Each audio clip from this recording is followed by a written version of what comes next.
Market ನಲ್ಲಿ ಸಿಗುವ health supplement ಗಳಿಗಿಂತ ನಮ್ಮ ಮನೆಯ ಈ 2 ಎಲೆಗಳೇ ಸಾಕು.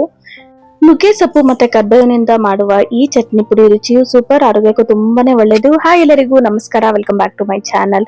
ಇವತ್ ನಾನು ತುಂಬಾ ಆರೋಗ್ಯಕರ ಮತ್ತೆ ಪೌಷ್ಟಿಕಾಂಶಗಳಿಂದ ಕೂಡಿದ ನುಗ್ಗೆ ಸೊಪ್ಪು ಮತ್ತೆ ಕರ್ಬೇವಿನ ಚಟ್ನಿ ಪುಡಿನ ಮಾಡ್ತಾ ಇದ್ದೀನಿ. ಇದನ್ನ ಒಂದ್ಸರಿ ಮಾಡಿ ಇಟ್ಕೊಂಡ್ರೆ ತುಂಬಾ ದಿನಗಳವರೆಗೆ ಸ್ಟೋರ್ ಮಾಡ್ಕೊಬಹುದು. ಬಿಸಿ ಬಿಸಿ ಅನ್ನ ಜೊತೆಗೆ ತುಪ್ಪ ಸ್ವಲ್ಪ ಹಾಕೊಂಡು ಈ ಚಟ್ನಿ ಪುಡಿ ಹಾಕೊಂಡು ತಿಂತಾ ಇದ್ರೆ ಇನ್ನ ತಿನ್ಬೇಕು ಅಂತ ಅನ್ಸುತ್ತೆ. ರುಚಿಯು ಸೂಪರು, ಹಾಗೆ ಹೆಲ್ತ್ಗೂ ತುಂಬಾನೇ ಒಳ್ಳೇದು. ಇದನ್ನ ಮಾಡೋದಕ್ಕೆ ಫ್ರೆಶ್ ಆಗಿರೋ ನುಗ್ಗೆ ಸೊಪ್ಪನ್ನ ತಗೊಬೇಕಾಗತ್ತೆ. ತಗೊಂಡು ಎಲೆಗಳನ್ನೆಲ್ಲ ಚೆನ್ನಾಗಿ ಬಿಡಿಸ್ಬಿಟ್ಟು ಚೆನ್ನಾಗಿ ತೊಳೆದು ಇದನ್ನ ನಾನು ಒಂದ್ ಪ್ಲೇಟ್ಗೆ ಎತ್ತಿಟ್ಕೊಳ್ತಾ ಇದ್ದೀನಿ. ಈಗ ನಾನು ಒಂದು ಪ್ಯಾನ್ಗೆ 1 ಕಪ್ ಆಗುವಷ್ಟು ಕಡಲೆ ಬೀಜನ ಹಾಕೊಳ್ತಾ ಇದ್ದೀನಿ. ಹಾಗೆ 1 ಟೇಬಲ್ ಸ್ಪೂನ್ ಆಗುವಷ್ಟು ಕೊತ್ತಂಬರಿ ಬೀಜನ ಹಾಕೊಳ್ತಾ ಇದ್ದೀನಿ. ಅದ್ರ ಜೊತೆಗೆ 1 ಟೇಬಲ್ ಸ್ಪೂನ್ ಆಗುವಷ್ಟು ಕಡಲೆ ಬೇಳೆ ಹಾಕೊಳ್ತಾ ಇದ್ದೀನಿ. ಹಾಗೆ ಉದ್ದಿನ ಬೇಳೆ 1 ಟೇಬಲ್ ಸ್ಪೂನ್ ಆಗುವಷ್ಟು ಹಾಕೊಳ್ತಾ ಇದ್ದೀನಿ. ಇದಿಷ್ಟು ಹಾಕೊಂಡು ಚೆನ್ನಾಗಿ ನಾವು ಡ್ರೈ ರೋಸ್ಟ್ ಮಾಡ್ಕೊಬೇಕಾಗತ್ತೆ. 2 ರಿಂದ 3 ನಿಮಿಷ ಇದನ್ನ ಚೆನ್ನಾಗಿ ಫ್ರೈ ಮಾಡ್ಕೊಬೇಕಾಗತ್ತೆ. ಸ್ವಲ್ಪ ಕಲರ್ ಚೇಂಜ್ ಆಗೋವರೆಗೂ ನಾವು ಫ್ರೈ ಮಾಡ್ಕೊಂಡಾದ್ಮೇಲೆ ಇದಕ್ಕೆ ಖಾರಕ್ಕೆ ತಕ್ಕಂತೆ ಒಣ ಮೆಣಸಿನಕಾಯಿ ಹಾಕೊಳ್ತಾ ಇದ್ದೀನಿ. ನಾನು ಬ್ಯಾಡಗಿ ಮೆಣಸಿನಕಾಯಿ ಹಾಕೊಳ್ತಾ ಇದ್ದೀನಿ. ನೀವು ಖಾರ ಸ್ವಲ್ಪ ಜಾಸ್ತಿ ಇಷ್ಟಪಡೋರಾದ್ರೆ ಗುಂಟೂರು ಮೆಣಸಿನಕಾಯಿ ಆಡ್ ಮಾಡ್ಕೊಬಹುದು.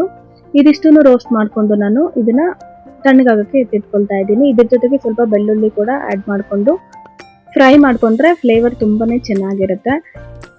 ಈಗ ನಾನು ಅದನ್ನ ತಣ್ಣಗಾಗಕ್ಕೆ ಬಿಟ್ಟು ಅದೇ ಪ್ಯಾನ್ಗೆ 1/2 ಟೇಬಲ್ ಸ್ಪೂನ್ ಆಗೋಷ್ಟು ಎಣ್ಣೆನ ಹಾಕ್ಬಿಟ್ಟು ನಾವು ಚೆನ್ನಾಗಿ ತೊಳೆದಿರುವಂತಹ ನುಗ್ಗೆ ಸೊಪ್ಪನ್ನ ಈಗ ಹಾಕೊಳ್ತಾ ಇದ್ದೀನಿ. ಇದನ್ನ ಹಾಕೊಂಡು ಚೆನ್ನಾಗಿ ನಾವು ಸ್ವಲ್ಪ ಹೊತ್ತು ಫ್ರೈ ಮಾಡ್ಕೊಬೇಕಾಗತ್ತೆ. ಕೆಲವೊಬ್ರು ಬೇರೆ ಬೇರೆ ರೀತಿಯಲ್ಲೂ ಮಾಡ್ತಾರೆ. ಎಲೆಗಳನ್ನ ಚೆನ್ನಾಗಿ ಬಿಸಿಲಲ್ಲೇ ಒಣಗಿಸ್ಬಿಟ್ಟು ಆಮೇಲೆ ಇದನ್ನ ಫ್ರೈ ಮಾಡ್ಕೊಂಡು ಕೂಡ ಚಟ್ನಿ ಪುಡಿ ಮಾಡ್ಕೊಂತಾರೆ. ಹಾಗೂ ಮಾಡ್ಕೊಂಡ್ರು ಚೆನ್ನಾಗಿರುತ್ತೆ. ನಾನು ಫ್ರೆಶ್ ಆಗಿ ತಗೊಂಡಿರೋ ಎಲೆಗಳಲ್ಲಿ ಮಾಡ್ತಾ ಇದ್ದೀನಿ. ಹಾಗೆ ಇದ್ರ ಜೊತೆಗೆ ಕರಿಬೇವು ಕೂಡ ಹಾಕೊಂಡು ಫ್ರೈ ಮಾಡ್ಕೊಳ್ತಾ ಇದ್ದೀನಿ. ನುಗ್ಗೆ ಸೊಪ್ಪಲ್ಲಿ ನಾವು ನೋಡೋದಾದ್ರೆ ತುಂಬಾನೇ ಇದರಲ್ಲಿ ಐರನ್ ಇರುತ್ತೆ. ಯಾರಿಗೆಲ್ಲ ಐರನ್ ಡಿಫಿಷಿಯನ್ಸಿ ಇರುತ್ತೋ ಅವರೆಲ್ಲ ಇದನ್ನ ತಿಂದ್ರೆ ತುಂಬಾನೇ ಒಳ್ಳೇದು. ಹಾಗೆ ಇದರಲ್ಲಿ calcium, protein, vitamin A, C ಮತ್ತೆ ಆಂಟಿ ಆಕ್ಸಿಡೆಂಟ್ಗಳು ತುಂಬಾನೇ ಇರುತ್ತೆ. ಇದು ದೇಹಕ್ಕೆ ಅಗತ್ಯವಾದ ಪೋಷಕಾಂಶಗಳನ್ನ ನೀಡುತ್ತೆ. ಹಾಗೆ ರೋಗ ನಿರೋಧಕ ಶಕ್ತಿಯನ್ನು ಕೂಡ ಹೆಚ್ಚಿಸುತ್ತೆ. ಬೋನ್ಸ್ ಎಲ್ಲ ಸ್ಟ್ರಾಂಗ್ ಮಾಡಕ್ಕೂ ಕೂಡ ಹೆಲ್ಪ್ ಮಾಡುತ್ತೆ. ಹಾಗೆ ನಾವು ಕರ್ಬೇವಿನ ಎಲೆಗಳನ್ನ ನೋಡೋದಾದ್ರೆ ಇದರಲ್ಲೂ ಕೂಡ ತುಂಬಾನೇ ಐರನ್ ಮತ್ತೆ ಫೈಬರ್ ಹೊಂದಿದೆ. ಯಾರಿಗೆಲ್ಲ ತುಂಬಾನೇ ಕೂದಲು ಉದುರುತ್ತೆ, ಏರ್ ಫಾಲ್ ಆಗ್ತಿದೆ, ಅವರೆಲ್ಲ ಈ ತರ ಚಟ್ನಿ ಪುಡಿ ಮಾಡ್ಕೊಂಡು ತಿಂದ್ರೆ ಕೂದಲು ಉದುರೋದು ಕೂಡ ಕಮ್ಮಿ ಆಗತ್ತೆ. ಒಟ್ಟಾರೆ ದೇಹದ ಆರೋಗ್ಯಕ್ಕೆ ತುಂಬಾನೇ ಒಳ್ಳೇದಿದು. ಇದನ್ನ ಮಾಡೋದು ಕೂಡ ತುಂಬಾನೇ ಸುಲಭ. ಹಾಗೆ ಇವಾಗ ನಾನು ಎಲ್ಲಾನು ತಣ್ಣಗಾಗಕ್ಕೆ ಬಿಟ್ಟು ಇವಾಗ ನಾನು ಮಿಕ್ಸಿ ಜಾರ್ಗೆ ಹಾಕೊಳ್ತಾ ಇದ್ದೀನಿ. ಇದರಲ್ಲಿ ನಾನು ಬೆಳ್ಳುಳ್ಳಿ ಒಂದು ಮಿಕ್ಸ್ ಮಾಡಿದ್ದೀನಿ. ಸೊ ನಾವು ಬೆಳ್ಳುಳ್ಳಿ ಹಾಕೊಳ್ಳಿ, ಫ್ಲೇವರ್ ತುಂಬಾನೇ ಚೆನ್ನಾಗಿರುತ್ತೆ. ಸೊ ಎಲ್ಲ ನಾನು ಫ್ರೈ ಮಾಡಿರುವಂತ ಮಸಾಲೆ ಪದಾರ್ಥಗಳನ್ನ ಹಾಕೊಂಡು ಅದ್ರ ಜೊತೆಗೆ ನುಗ್ಗೆ ಸೊಪ್ಪು ಮತ್ತೆ ಕರಿಬೇವಿನ ಸೊಪ್ಪನ್ನು ಹಾಕೊಂಡು ರುಚಿಗೆ ತಕ್ಕಷ್ಟು ಉಪ್ಪು ಕೂಡ ಹಾಕೊಳ್ತಾ ಇದ್ದೀನಿ. ಹಾಕೊಂಡು ಇದನ್ನ ಚೆನ್ನಾಗಿ ರುಬ್ಕೊಬೇಕಾಗತ್ತೆ.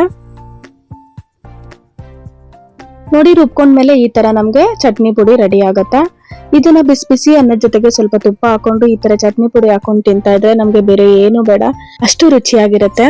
ಇದನ್ನ ಮಾಡ್ಕೊಳ್ಳೋದು ಕೂಡ ತುಂಬಾನೇ ಸುಲಭ. ಈ ರೆಸಿಪಿ ನಿಮ್ಗೆ ಇಷ್ಟ ಆಗಿದ್ರೆ ಈ ವಿಡಿಯೋಗೆ ಒಂದು ಲೈಕ್ ಮಾಡಿ. ಹಾಗೆ ನಿಮ್ಮ ಫ್ಯಾಮಿಲಿ ಮತ್ತೆ ಫ್ರೆಂಡ್ಸ್ಗೂ ಶೇರ್ ಮಾಡಿ. ಇನ್ನು ಇಂತಹ ಆರೋಗ್ಯಕರ ಮತ್ತೆ ಸಾಂಪ್ರದಾಯಿಕ ರೆಸಿಪಿಗಳಿಗಾಗಿ ನಮ್ಮ ಚಾನೆಲ್ ನ ಸಬ್ಸ್ಕ್ರೈಬ್ ಮಾಡೋದನ್ನ ಮರಿಬೇಡಿ. ಹಾಗೆ ನಿಮ್ಮ ಅಭಿಪ್ರಾಯನ ಕಮೆಂಟ್ ನಲ್ಲಿ ತಿಳಿಸಿ. ಎಲ್ಲರೂ ಆರೋಗ್ಯವಾಗಿರಿ, ಹಾಗೆ ಆರೋಗ್ಯವಾಗಿರೋದನ್ನ ತಿನ್ನಿ. ಈ ವಿಡಿಯೋ ನೋಡಿದ್ದಕ್ಕಾಗಿ ನಿಮಗೆಲ್ಲ ಧನ್ಯವಾದಗಳು. Thanks for watching.